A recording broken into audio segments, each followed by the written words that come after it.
Hey guys, welcome back to another episode of the Comic Book Lowdown, where I review comic books and comic book story arcs.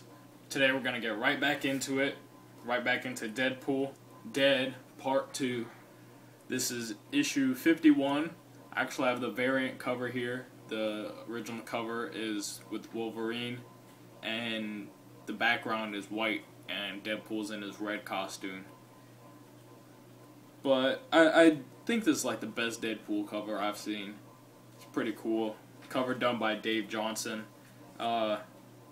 Story done by Daniel Way, and art from this issue on to issue 54 is done by A.L. Garza and does a really good job. The last artist, I can't remember their name right now. They do a really good job too, but Garza does a better job at drawing Wolverine in my opinion. But anyways, getting right into it, this issue is really good. The story continues to fall back into place. Where we left off with X Factor they're about to get into a fight with Typhoid Mary and the Hand, and that's where we start off here. Actually, take back what I said. Where we start off, we have 4 months ago, where you see Tombstone talking with the scientist, and they're talking about how they're gonna the scientist already made the serum, and Tombstone's thinking he only made 2 of them, so that's too little, but you only need 1 dose of it, and healing factor's gone. So, and that's 4 months ago. The last issue we started 5 months ago, so it does go in order. It does stay in continuity. And I like what they do on the previous page now, because there's so much going on that they kind of just linked everybody, all the teams up that Deadpool's manipulated, and they tell them where they're at in the story.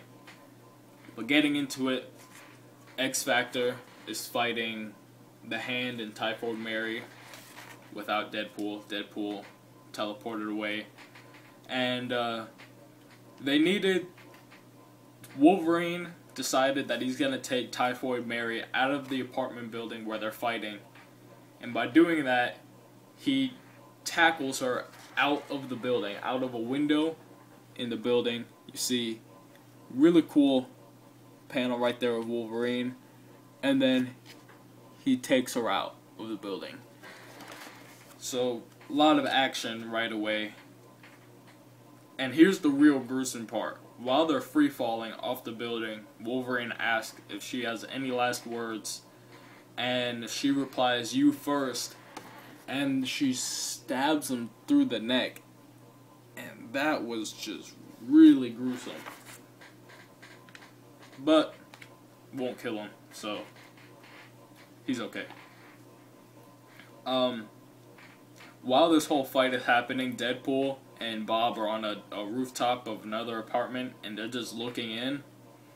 And Deadpool's pretty much like, so this is all going according to plan. And Bob was like, "I don't even know what the plan is." And Deadpool pretty much just says, "You know what the plan is."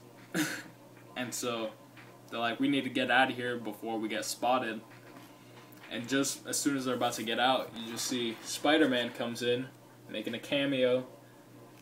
Spider-Man comes webbing by, swinging by, and he's taking a look at the whole scene inside where the sniper Van Buren was killed, and where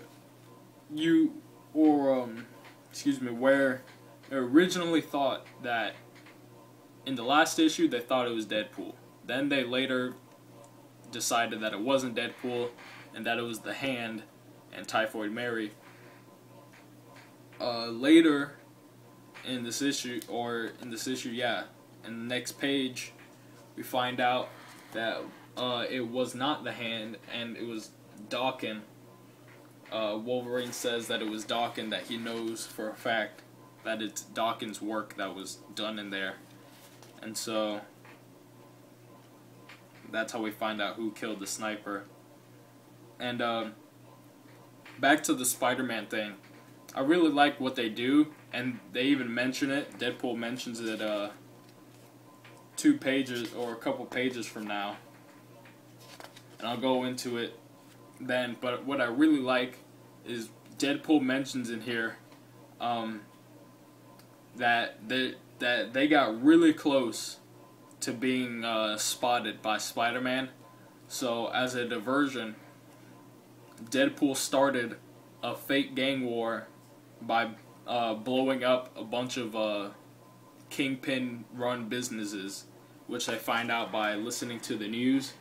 They turn the TV on, they listen to the news, and Deadpool comes in and he admits to blowing up a bunch of Wilson Fisk's businesses.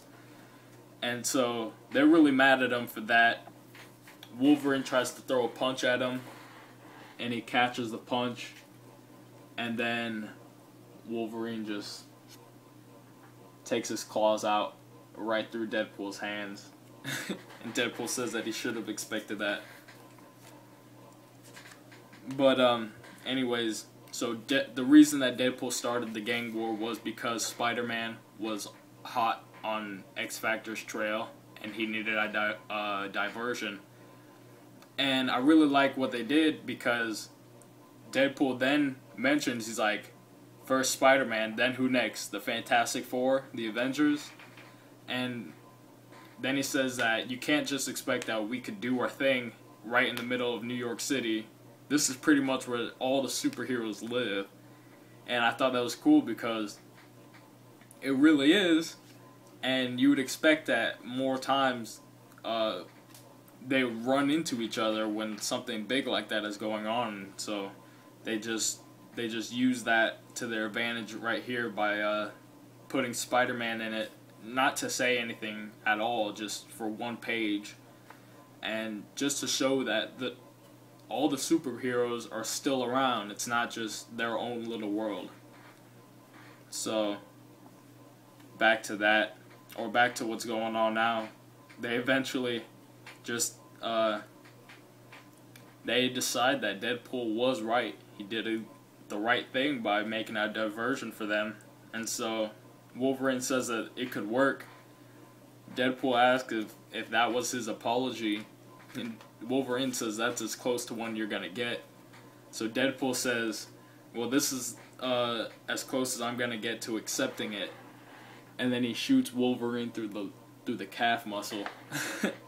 So, you know, right here, and just the facial expressions that Garza does, even though Deadpool's wearing a mask, Garza really does a good job at displaying emotion through this, and it's really like a crazy face that Deadpool is making, and you can tell. And so Wolverine says that one of these days he's gonna take it too far, and then Deadpool says, "Damn right I will." And then just in a panel where, in this one, you see Deadpool's face, and he's really serious, and then he gets back to being playful, but by saying, "But until that day comes, how about giving the BS posturing a rest?"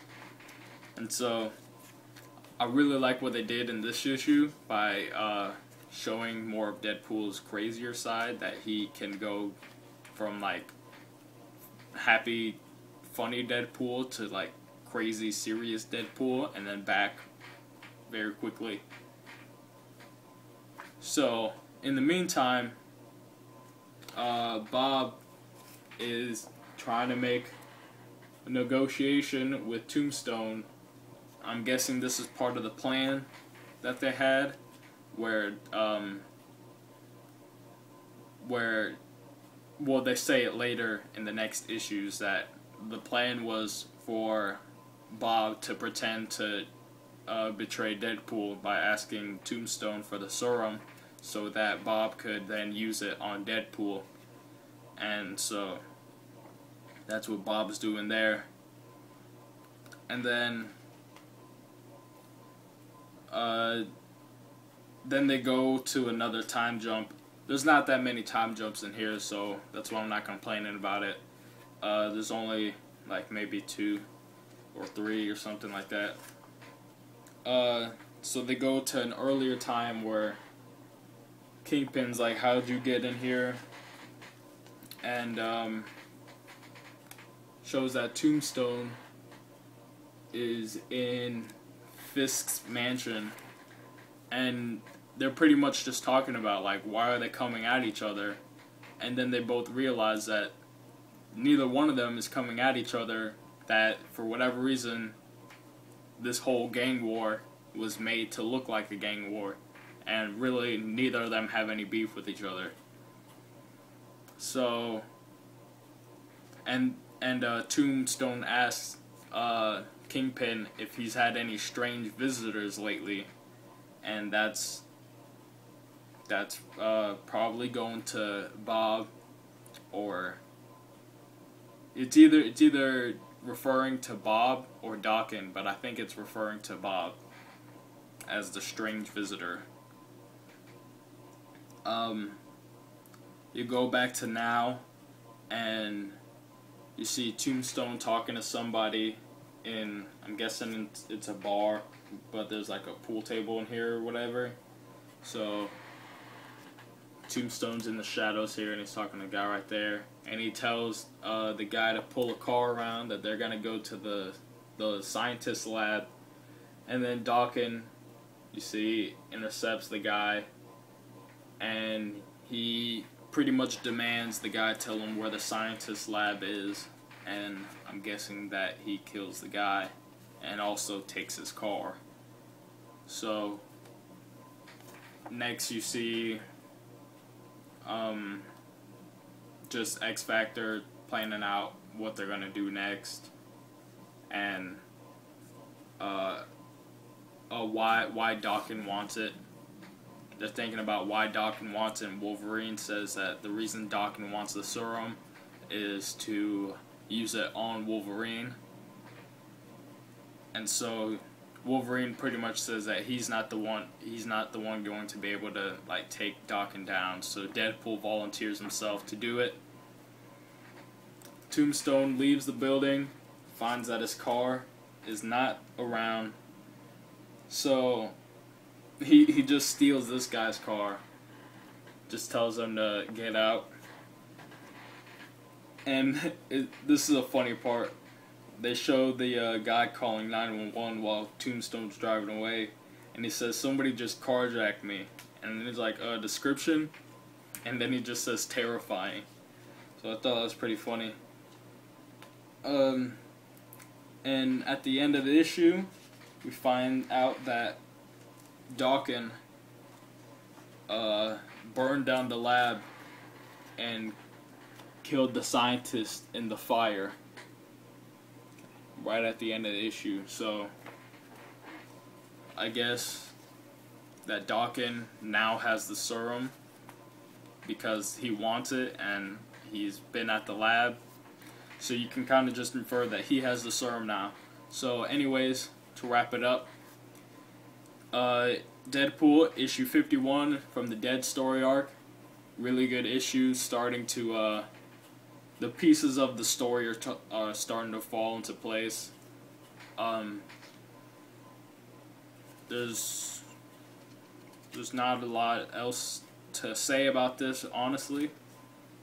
Just if you want to read Deadpool, you should probably pick it up starting at the story arc before this, if you can get your hands on it, because a lot of this story arc deals with the past story arc. So if you want to read Deadpool, if you want to read Daniel Way's run on it, pick up issues starting with the evil Deadpool and then read this. But this is a good story arc right here. I really like it, and this is my review, my part 2 of my review of this story arc, the Dead story arc from Deadpool by Daniel Way. And this is the Comic Book Lowdown, signing off, and I'll see you guys later.